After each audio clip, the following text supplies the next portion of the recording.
یہ بھی آپ کی جانب سے کہا گیا ہے کہ وہ اپنے دوستوں کے سامنے جو ہے مجھے پیش کرنے کی باتیں بھی کرتا تھا. ان کو اس نظر سے دیکھتے ہیں کہ وہ شیطان ہے. شیطان سے اگر اوپر بھی نام ہوتا تو میں وہ بھی دیتی ان کو. خان صاحب نے یہ کہا تھا کہ میں تمہیں تو جانتا ہوں لیکن یہ بچی معصوم ہے, اس کا خیال رکھنا.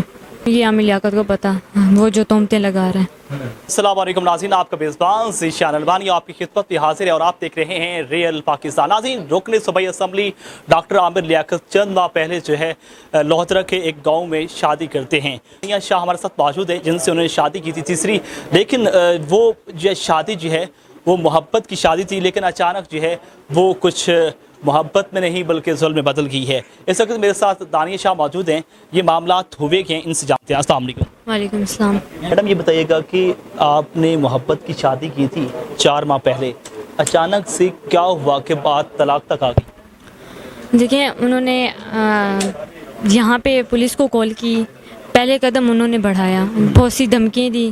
میں کبھی بھی نہیں چاہتی تھی کہ میں ان سے رشتہ خراب کروں, لیکن انہوں نے مجبور کیا مجھے. پولیس کو کیا کال کی تھی؟ پولیس کو یہی کہا تھا کہ میری بیوی کو کڈنیپ کیا ہوا ہے, اور بہت مطلب میں نے تو نہیں سنی تھی لیکن مما بابا نے سنی تھی, کافی ساری باتیں کی تھی پولیس. بتائیے گا کہ ڈاکٹر عامر لیاقت میں کیا خاص بات دیکھی جس کی وجہ سے آپ نے ان کے ساتھ شادی کی تھی؟ میں نے یہی دیکھی تھی کہ وہ عالم ہے. جی. یہ بتائیے گا کہ شادی آپ کی مرضی سے ہوئی تھی یا فیملی کی وجہ سے ہوئی؟ فیملی کی وجہ سے. ان کے ساتھ کوئی پہلے تعلقات تھے یا پھر اچانک بنے؟ نہیں, بابا کے تھے, ہمارے نہیں تھے. بابا کے تعلقات تھے, اس کے بعد آپ کی شادی. یہ بتائیے گا کہ اب آپ نیکسٹ کیا پلان ہے اور کیا کرنے چاہ رہے ہیں؟ میرا یہی پلان ہے کہ بس میں ڈیورس لینا چاہتی ہوں, زیادہ بات نہیں بڑھانا چاہتی. اگر وہ کہیں کہ بات صلح کی طرف آ جائے تو آپ صلح کر لیں گی؟ کبھی نہیں, کبھی نہیں کروں گی. اچھا, یہ بتائیے گا کہ 4 ماہ آپ کے ہو چکے ہیں شادی کو, اچانک سے آپ کو کیسے خیال آیا کہ وہ تشدد کرتی ہیں؟ دیکھیں, مجھے خیال تو پہلے بھی آیا تھا, لیکن امی ابو جو ہیں وہ مجھے انہوں نے دوبارہ بھیج دیا تھا. پھر میں وہاں گئی تو پھر انہوں نے اور زیادہ تشدد کیا, اور پھر اس کی وجہ سے پھر میں واپس آ گئی. سسٹر کا بیبی ہوا تو پھر مجھے اچانک واپس آنا پڑ گیا, اور بہت مشکل سے آئی میں. اچھا, کہا جاتا ہے کہ وہ نشہ بھی کرتے ہیں, کون سا نشہ کرتے ہیں؟ وہ مجھے نام نہیں آتا, وہ کوک پلاتے ہیں. جی. یہ بھی آپ کی جانب سے کہا گیا ہے کہ وہ اپنے دوستوں کے سامنے جو ہے مجھے پیش کرنے کی باتیں بھی کرتا تھا. یہ بات نہیں کریں تو اچھا ہے, میں نہیں, آپ کوئی اور بات کر لیں. اچھا, یہ بتائیے گا کہ عامر لیاقت صاحب جو ہے اس وقت تو آپ کو عالم دین نظر آئے, لیکن تشدد وہ کرتے تھے, اب آپ اس کو کس نظر سے دیکھتی ہیں؟ اب میں ان کو اس نظر سے دیکھتی ہوں کہ وہ شیطان ہے. شیطان سے اگر اوپر بھی نام ہوتا تو میں وہ بھی دیتی ہوں ان کو.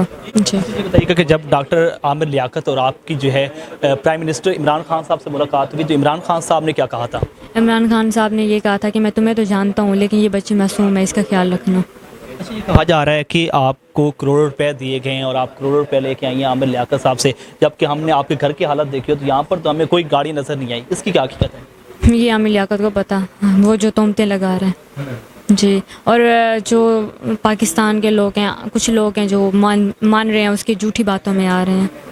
بتائیے گا کہ آئندہ آنے والے وقتوں میں آپ کیا کر رہی ہیں اور ملک پاکستان کی عوام کو کیا پیغام دینا چاہتی ہیں؟